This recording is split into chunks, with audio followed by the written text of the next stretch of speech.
أول الردود الأولية. كابتن نرحب فيك، فوز ولكن بصعوبة هذه المباراة تحديدا. بسم الله الرحمن الرحيم. الحمد لله طبعا فوز مهم جدا جدا، يعني تكملة للماتشات الكويسة اللي احنا بنعملها واهم حاجة طبعا الثلاث نقاط، والحمد لله كان اداء النهارده بتاع الفريق كويس جدا. مفيش ماتش سهل في الدوري، اعتقد ماتش ابها في ابها، ماتش مش سهل على اي فريق. فاعتقد ان احنا يعني اي فريق بيجي هنا اعتقد ان هو بيعاني، فالحمد لله احنا لما نعاني كفريق وبنلعب كفريق واحد، واعتقد ان احنا قدرنا ان احنا نطلع النهارده بالمباراه اللي احنا عايزينه. يعني الجماهير المحللين ما هم متعودين حجازي يكون يسار وشراحيلي يمين، وش التكتيك وش الفلسفه اللي طالبها المدرب؟ طبعا هي حاجه فنيه تكتيكيه بحته، يعني المدرب هو اللي قرر حاجه زي كده.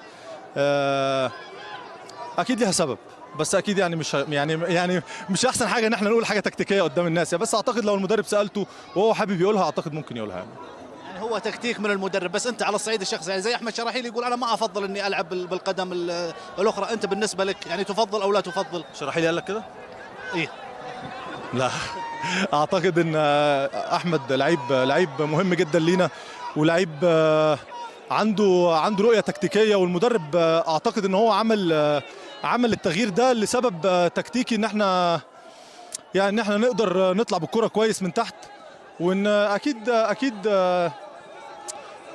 ليها سبب بيفيد الفريق يعني. فاعتقد ان احمد لعيب كبير، ويقدر يلعب في كل الاماكن، ويقدر ينفذ المطلوب منه زي كل الفريق.